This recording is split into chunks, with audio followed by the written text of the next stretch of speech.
Moi, c'est Moussa Doumbouya, alias Petit Tonton. Je suis comptable de formation, mais conteur de profession.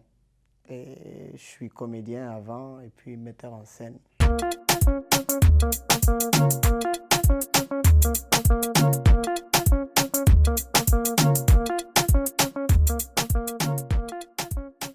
Moi, j'ai perdu mon papa à l'âge de 10 ans. Je suis d'une famille de 7 enfants, 4 garçons, 3 filles. On était à Cancan, à 700 km de Conakry.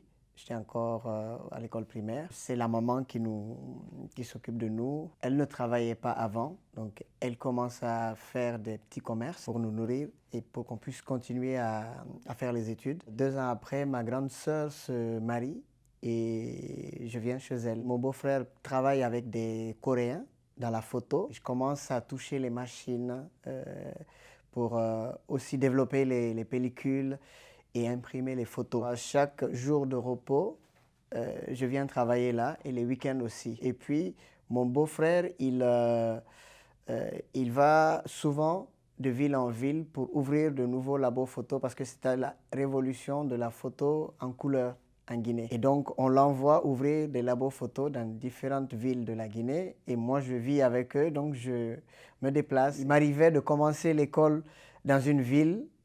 Après 3 mois, 6 mois de cours, et on va dans une autre ville. Je termine l'année dans une autre école d'une autre ville. Et jusqu'à ce qu'on se retrouve à Conakry en 95, où je suis resté jusqu'aujourd'hui.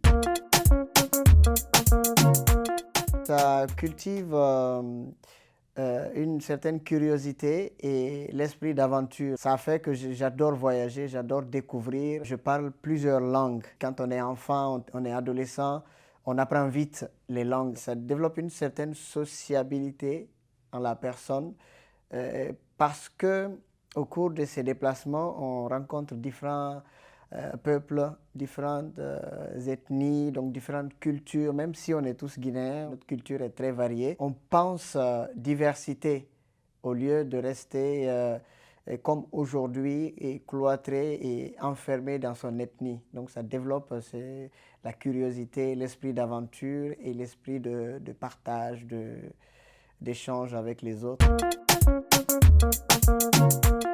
Tout petit, moi je rêvais d'être pilote d'avion et du coup je m'intéressais beaucoup aux mathématiques, à la géométrie. Mais après, bon, quand on grandit, après les rêves changent. Mais je sais que depuis tout petit, j'adore la musique, j'adore le cinéma. Venir au théâtre, c'était un moyen pour moi de me rapprocher de ce rêve-là que je voulais tant. À l'époque, on faisait les 2 bacs en Guinée, bac 1, bac 2, et puis on faisait le concours d'entrée à l'université. Et donc moi, je fais les 2 bacs, je passe le deuxième bac avec mention, mais il faut faire le concours. Et donc je fais le concours 2 fois, le concours d'entrée à l'université. Je n'arrive pas à l'avoir, et donc je suis découragé. Mais en même temps, ma grande sœur, chez laquelle je vivais, elle me dit « L'université n'est pas la seule solution, ce n'est pas le seul moyen de réussir en fait, il y a aussi des formations professionnelles. » Et donc j'apprends par des amis qu'il y a un concours pour accéder à l'école nationale de secrétariat et d'administration de Conakry. Je viens là aussi avec les amis faire le concours. Je suis ces cours de comptabilité et après les 3 ans, je sors 3e de la République. Normalement, il y avait un décret pour engager les 10 premiers sortants de toutes les promotions directement à la fonction publique. Mais après, il y a des petits soucis de corruption. Moi qui avais commencé déjà le théâtre, je voulais avoir mon diplôme. J'ai mon diplôme et là, j'essaie de réaliser mes rêves. Je continue dans le théâtre. J'ai commencé par le théâtre et c'est un ami qui m'amène au théâtre que j'ai rencontré un jour dans une activité. Cela m'amène à parler de cette question qui revient tout le temps, pourquoi on t'appelle Petit Tonton? Cet ami-là, ce grand ami-là que je respecte beaucoup parce que par nature, moi je n'aime pas appeler mes aînés par leur nom. leur prénom. Et donc, je le rencontre, je l'appelle tonton. Il me dit, bon, si moi je suis le tonton, toi tu es le petit tonton. C'est lui qui est directeur d'une compagnie de théâtre, les Sardines de Conakry, et qui me demande si j'aime le théâtre. Je dis, mais oui, j'aime le théâtre, j'aime le cinéma, la musique. Il me dit, ben, ça te dirait d'intégrer ma compagnie? Je dis, mais oui, avec plaisir. Et donc, je viens dans sa compagnie. Ils étaient en train de travailler sur une nouvelle création, qui était une adaptation du duel au fouet de Oussafrin, de Lamine Camara. Donc, je viens en tant que voilà, comédien, stagiaire, je suis les ateliers parce que c'était un atelier de création voilà, de cette pièce. On suit des ateliers de danse, de chant, d'improvisation, en tout cas tout ce qui est en rapport avec le théâtre. Et puis je décroche un rôle, le rôle de narrateur. Et donc c'était ma première pièce qu'on appelait le Urukutu. Moi, j'étais très timide avant. Je le suis encore un peu aujourd'hui. Mais le théâtre m'a beaucoup aidé à casser ma timidité et à me reconstruire. J'étais quelqu'un de très réservé. Et puisque dans la famille, tout le monde venait se confier à moi. Moi, j'avais personne à qui me confier. J'étais habitué à encaisser et à me renfermer sur moi. Le théâtre m'a aidé à me libérer. Parce que sur scène, on peut se libérer selon le personnage. Ça m'a aidé à me construire, à me reconstruire et à avoir encore beaucoup plus confiance en moi. Il était difficile pour moi de prendre la parole en public. Donc ça m'a aidé dans ce sens aussi. Pendant mes années de théâtre, moi j'aimais bien raconter des petites histoires comme ça quand on est en pause ou avant les répétitions ou après les répétitions. Petit à petit, j'ai commencé à m'intéresser aux contes. On m'a raconté des histoires quand j'étais petit, mais pas assez. Je me suis posé la question de savoir qu'est-ce que j'apporte comme contribution à la valorisation de notre culture, de notre patrimoine. Et donc, je me dis, j'ai joué depuis plusieurs années dans des pièces d'auteurs européens, américains, sud-américains, mais pas d'auteurs africains ni guinéens. Je me dis, est-ce que je ne suis pas en train de me perdre? Et pendant que je suis comédien, j'essaie d'aller raconter quelquefois des histoires dans des écoles. Et je me rends compte que les enfants me demandaient que des contes de Blanche-Neige, de la Reine des Neiges, de tel. Et quand je leur parlais du Mandé, ils ne savaient rien, du Fouta, ils ne savaient rien, de Samori, Sundiata, etc. Ils ne savaient rien de tout cela. Je me suis dit, ah, il y a un problème et il faut que je m'engage. Le déclic est parti du fait que j'ai été sélectionné pour les 8e Jeux de la francophonie à Abidjan en 2017 et je reviens avec la médaille d'argent dans la catégorie conte et conteur. À partir de ce moment-là, je me dis, je pense que j'ai trouvé la chose, quoi, la bonne chose. Je voulais m'engager et là, c'est à travers ça que je vais m'engager. À partir de ce moment-là que je me dis, bon, je me lance dans le conte maintenant pour vraiment essayer de transmettre notre histoire, mais aussi contribuer à l'éducation des plus jeunes à travers cet élément essentiel de notre culture.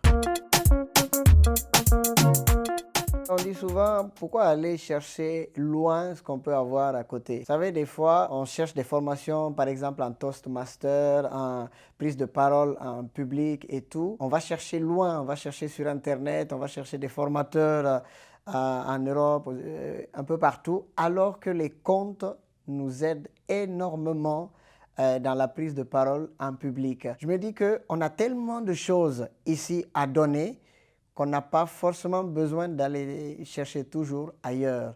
On en a tellement. Et si on ne cherche pas dans cette authenticité-là, dans nos valeurs, on se perd parce qu'il faut avoir des repères. Un arbre n'est rien sans ses racines. Si on coupe ses racines, on se perd. N'importe quel vent peut nous emporter. Je me dis qu'on en a tellement ici que je n'ai pas forcément besoin d'aller chercher ailleurs, même si je vais de temps à autre voir ce qu'on fait ailleurs. Pas forcément aller chercher pour ramener, mais voir ce qui se passe là-bas et voir comment on peut aussi concurrencer. Parce que ce n'est pas en restant aussi dans le folklore qu'on va être compétitif, comme dirait un de mes amis. Il faut partir de ce qu'on a pour remettre ça souvent au goût du jour. C'est ce que je disais, c'est ce qui se fait ailleurs aujourd'hui. Il faut être dans le temps, il faut être connecté à son époque aussi. Parce que les contes, on les faisait sous l'arbre à palabre ou sous la place du village. On n'a pas de place du village à Conakry. On n'a presque plus d'arbres à palabre à Conakry. Si on dit qu'il faut attendre d'avoir cette place du village ou cet arbre à palabre pour transmettre nos valeurs, je pense qu'on ne va jamais plus jamais les transmettre dans certains endroits du pays. Voilà pourquoi aujourd'hui je me dis qu'on ne peut pas aimer ce qu'on ne connaît pas. Pour que les enfants puissent s'identifier à Sundiata, à Karamoko Alpha Molebe ou à Almami Ibrahim, à Abdurrahman ou Zegbela Togba, ou en tout cas nos héros, il faut qu'ils les connaissent. Et aujourd'hui, les enfants sont sur les tablettes, sur les ordinateurs, sur les téléphones. Le monde est presque virtuel aujourd'hui. Pour moi, rester et ne pas aller vers cela, c'est se mettre des obstacles soi-même. Donc il faut aller là où les gens sont pour leur parler, pour leur transmettre ce qu'on a envie de leur transmettre. On dit chez moi qu'on n'est rien sans sa maman et sans ses ancêtres. C'est récent, ces histoires de religion chez nous. On invoquait toujours nos ancêtres pour tout. Et après, les religions sont venues. Mais il ne faut pas oublier cela, parce que ceux qui nous ont ramené les religions, ils font appel aussi à leurs ancêtres dans leur langue qu'on ne comprend pas forcément. Donc pour moi, se couper des ancêtres, c'est de se couper à soi-même, c'est continuer à se perdre, comme je dis. Voilà pourquoi je ressens ce besoin et ça me rappelle d'où je viens, qui je suis. Voilà pourquoi tous les matins, je vais verser de l'eau pour les ancêtres. Mais les ancêtres, c'est qui? Vous allez me demander. C'est mon papa qui est décédé, c'est mon grand-père, c'est votre grand-père, je ne sais pas s'il vit encore. En fait, c'est tous nos parents là qui ne sont pas parmi nous aujourd'hui et qui sont de l'autre côté, qui sont devenus des ancêtres. Même les religions disent que on ne doit pas se couper de nos morts. Il faut prier pour eux, il faut rester connecté à eux parce qu'ils veillent sur nous. Moi, je vais plus loin que ces religions ici pour rester encore connecté à nos ancêtres. Être comédien ou conteur dans ce pays, c'est un véritable combat. On est toujours en train de se battre pour qu'on puisse nous reconnaître. Parce que ici, on n'a pas de statut d'artiste. Et donc, c'est toujours considéré comme un truc des vauriens, comme un peu partout dans le monde, mais c'est encore pire ici. En France, par exemple, on a le statut d'artiste. Ils sont allés même loin pour créer ce qu'on appelle des intermittents de spectacle. Mais ici, on est encore au stade de « Ah, tu es artiste ». Parce que même moi, aujourd'hui, quand je fais un cadeau à un de mes parents, la personne fait des bénédictions et me dit « Ah, que Dieu te donne un bon boulot ». Comme si je ne travaillais pas en fait. Alors que c'est ce que je fais depuis 15 ans. C'est ce qui me nourrit, c'est ce qui nourrit ma famille, c'est ce qui me permet de donner ces cadeaux, de prendre soin de ma mère, de faire tout ce que je fais là. On est tout le temps en train de se battre pour d'abord qu'on nous reconnaisse, mais aussi côté politique, que la culture soit une priorité, ce qui n'est pas le cas. Donc voilà tous les petits problèmes auxquels on peut être confronté ici. Au tout début, moi je souhaitais reconstruire ces petites veillées de contes qu'on faisait dans les familles, parce qu'on avait toujours une tante ou un grand-père ou une grand-mère qui était conteur ou conteuse dans une famille que les voisins aimaient bien écouter. On se retrouvait le soir à la Belle Étoile pour écouter les contes de cette personne. Donc je voulais reconstituer ça. Avec mon équipe, on commence par ce qu'on appelait les cafés des conteurs. Dans une cour, on met les nattes, comme à l'époque, on allume des lampes à pétrole pour plonger les gens dans un univers. C'est-à-dire que dès qu'on rentre là, on oublie tous les stress des bouchons, tous les stress de la grande ville. On replonge dans un autre univers pour écouter ces contes qui nous connectent à nous-mêmes, à notre identité. On fait ces cafés des conteurs une fois par mois. Et puis, on s'est dit à un moment donné qu'on va élargir ça.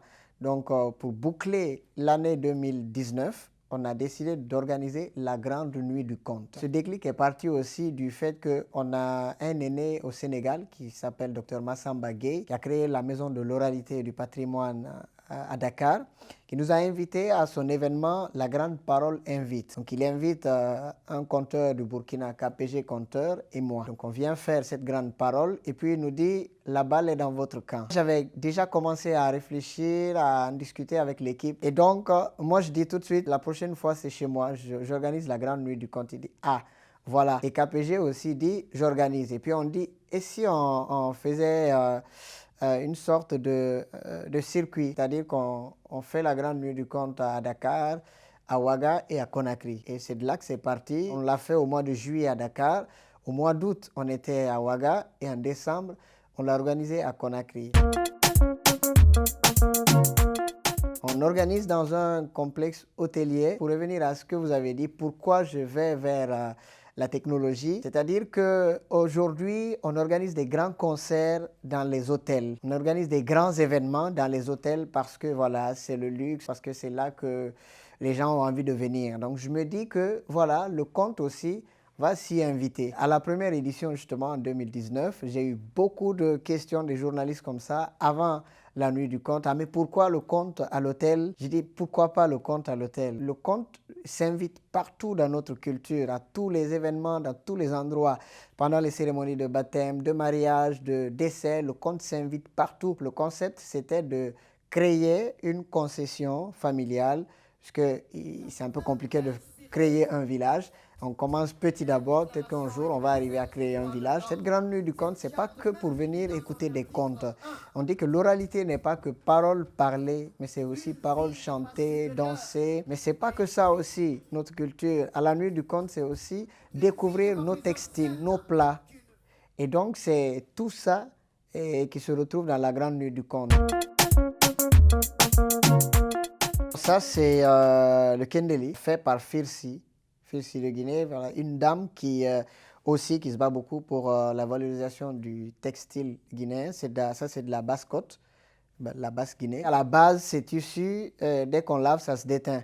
Mais elle a réussi à travailler pour ne pas que ça se déteigne. Et elle s'appelle Madame Fatou Balde Yansani. Elle a ses pages Facebook. Il s'appelle Firsi de Guinée. Elle a un numéro de téléphone et elle a une boutique à Kipé. Je partage toujours ses publications. Elle est partenaire de la Grande Nuit du Conte. À chaque occasion, j'essaye de valoriser nos textiles. Je travaille depuis un moment sur la collecte de contes populaires que beaucoup ont connu tout jeunes et que la nouvelle génération ne connaît pas. Donc collecter ces contes, les écrire. Le projet, c'est de faire un livre de contes mais illustré, puisque les bandes dessinées, ça attire beaucoup les enfants. Donc un livre de contes illustré, mais aussi un livre audio. On aura le livre physique, on aura le livre audio, et puis aller plus loin, faire des dessins animés de ces contes. Excusez-moi du terme, mais on nous gave beaucoup de dessins animés qui ne nous correspondent pas forcément, qui ne correspondent pas à notre culture, qui font dérailler nos enfants, qui les troublent, parce qu'ils sont souvent confrontés à ce qu'on leur dit et ce qu'ils voient à la télé. Essayez de travailler pour que les nouvelles générations puissent accéder à tous ces éléments. Je suis en train d'enregistrer le livre audio. Ce travail a beaucoup avancé. Et puis, je pense que c'est les dessins animés qui prennent beaucoup de temps, qui sortiront un peu plus tard. Et Amali Sadio, le conte d'où est tiré cette chanson. Amali Sadio, Bafilabe Malisa, Keba Kanike, Keba Kanike, Keni Keba Kanike. Korote la kaniwola. Il y a le conte de Sinimori. Sinimori konko iniwale Sinimori. Watumba Sinimori konko iniwale Sinimori. Watumbae kini membona sinimori kwikana odamunde sinimori dabarika neifa sinimori. Après il y a des contes comme Ningedi. Ningemuna sinania.